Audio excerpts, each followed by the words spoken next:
खट्टा खाने वाली चुड़ैल। रात को अचानक राधिका मौसी को किचन से कुछ गिरने की आवाज आई। उन्होंने बाहर निकल के देखा तो किचन में उन्हें कोई सफेद साड़ी में दिखा।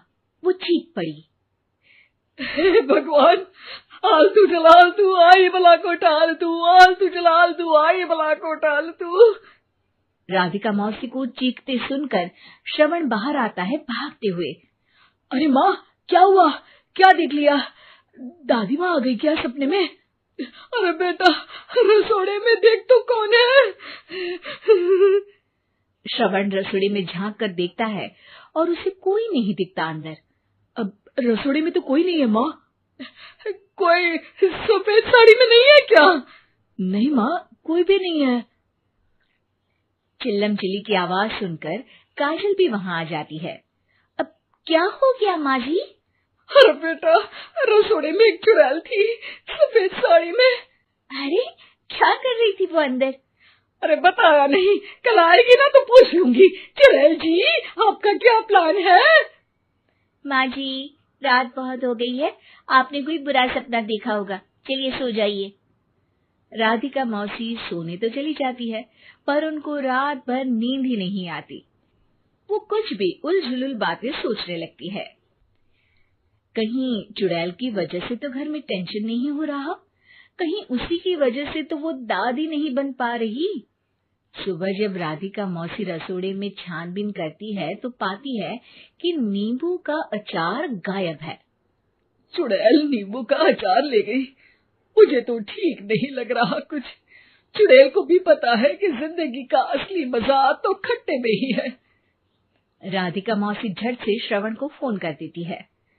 बेटा, मुझे समस्या समझ में आ गई है, हमें एक तांत्रिक की जरूरत है। अरे क्या बोल रही हो माँ, तांत्रिक की क्या जरूरत है? आप पूजा पाठ तो कर ही रही हो ना। आलतू जलालतू मंत्र सारे फालतू जैसे कुछ मंत्र पढ़ो, चली जाएगी अपने आप चुड़ैल। अरे नहीं बेटा, कभी चुड़ैल को कम नहीं समझते।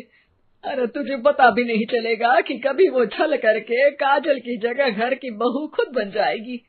क्या माँ, कुछ भी बोल रही हो? कहाँ काजल और कहाँ चुड़ैल।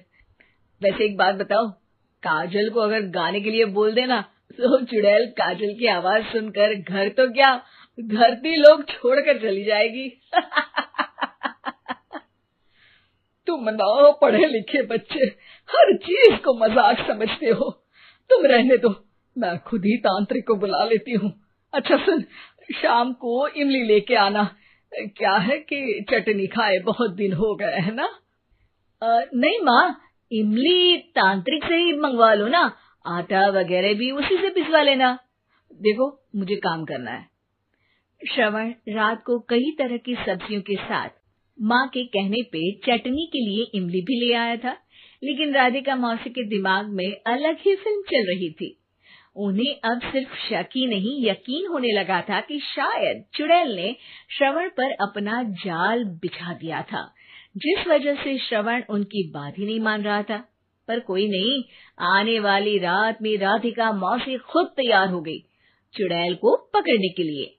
रुद्राक्ष की माला, तुलसी का पत्ता, हनुमान चालीसा सब हाथ के पास ही था, बस चुड़ैल का इंतजार था।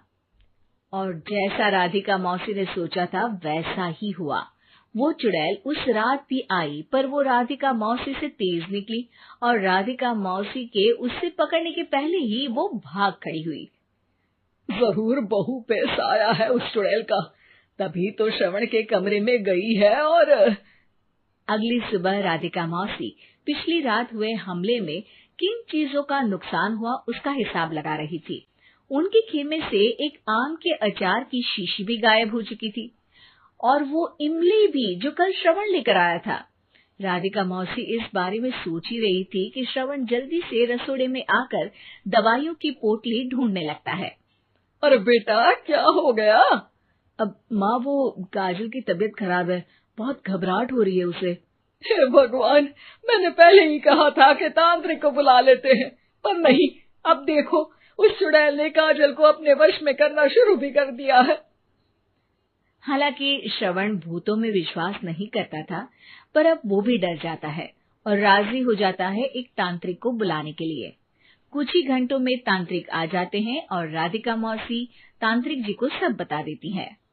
घोर संकट, घनघोर संकट, चुड़ैल को मारू जोर चाकट, ओम भट स्वाहा खटखा के आहा। अरे ये क्या मंत्र है?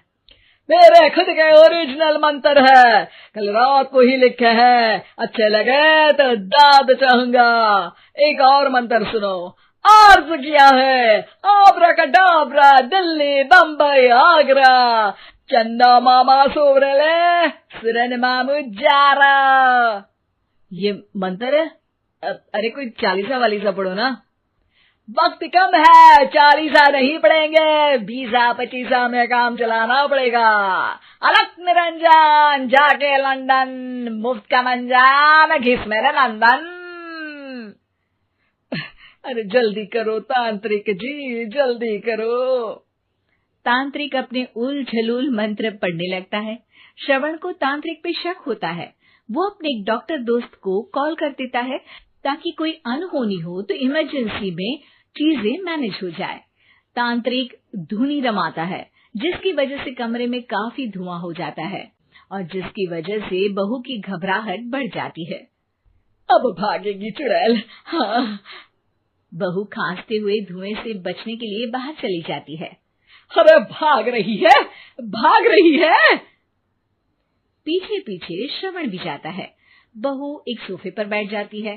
तभी डॉक्टर दोस्त आ जाते हैं और श्रवण को पानी लाने के लिए कहते हैं।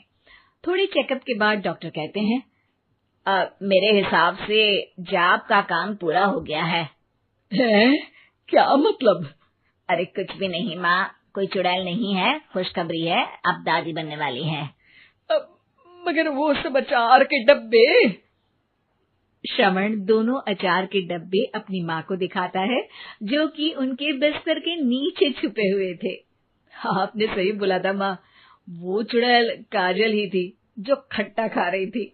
हमें कल ही पता चला, पर हमने आपको ये तांत्रिक वाला काम करने दिया ताकि आपको भरोसा हो जाए कि भूत वगैरह कुछ होता ही नहीं।